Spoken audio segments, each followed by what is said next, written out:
m'appelle Ju et je suis originaire de Saint-Raphaël. Donc, je suis la créatrice du concept Yoga Dance by Ju. J'ai commencé la danse à 2 ans et demi dans l'école de mes parents, donc qui était l'école Agora à Saint-Raphaël, jusqu'à partir donc chez Rosella Hightower. J'ai fait aussi l'école of Jazz à Nice. J'ai aussi fait donc le BDC à New York et j'ai fini par le studio harmonique avec un 500 heures yoga et danse. Et donc c'est là que j'ai découvert le yoga dance. En parallèle, j'ai passé un certificat de coaching de vie donc à l'EFC MHD à Paris et j'ai enchaîné avec une prépa scientifique au cours d'hydro de coup à Montpellier parce que j'avais envie d'en savoir plus sur l'anatomie, d'aller chercher un petit peu plus loin. Et j'ai fini aussi par me former en méditation avec l'association Sève qui est gérée par Frédéric Lenoir.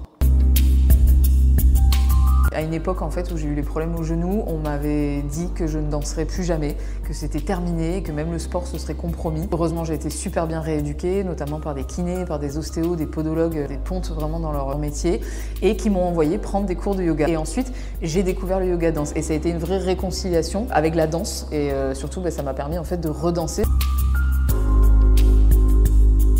Le respect du corps, le respect de ses limites, le respect de sa condition physique, sa morphologie. Et c'est vraiment la valeur principale parce que c'est ce qui amène du coup à la non-violence et à la bienveillance en fait envers soi-même. Et c'est ce qui pour moi solidifie la relation entre le cerveau et le corps. Nous on essaye vraiment de les reconnecter et d'avoir une réelle écoute vis-à-vis de soi-même et de construire une réelle relation solide et ancrée.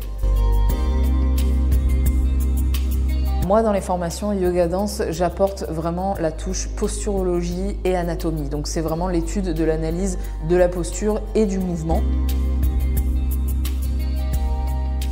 Le yoga dance, il va vraiment apporter des méthodes spécifiques, donc notamment les méthodes de gainage pour renforcer les muscles profonds et éviter au maximum les risques de blessures, des méthodes d'étirement non agressifs pour le corps qui viennent d'une méthode qu'on appelle la méthode Kabat qui est utilisée en kinésithérapie et il va apporter toute cette philosophie en fait du respect de soi, de l'amour de soi, de l'écoute de soi et donc il va participer à faire grandir du coup l'estime de soi. Alors moi, mon secret Happy Body numéro 1, c'est vraiment la routine matinale. La routine, c'est pour moi la base de la journée, c'est la base de la vie, la base de la structure avec soi-même. Donc après, on peut mettre vraiment ce qu'on veut dans cette routine. On peut méditer, on peut faire du yoga, on peut faire du yoga danse, on peut petit déjeuner, on peut lire, on peut écrire. Bref, toutes les activités en fait sont bonnes à prendre à partir du moment où c'est des choses qui nous font du bien. Et ben, je vous dis à très vite.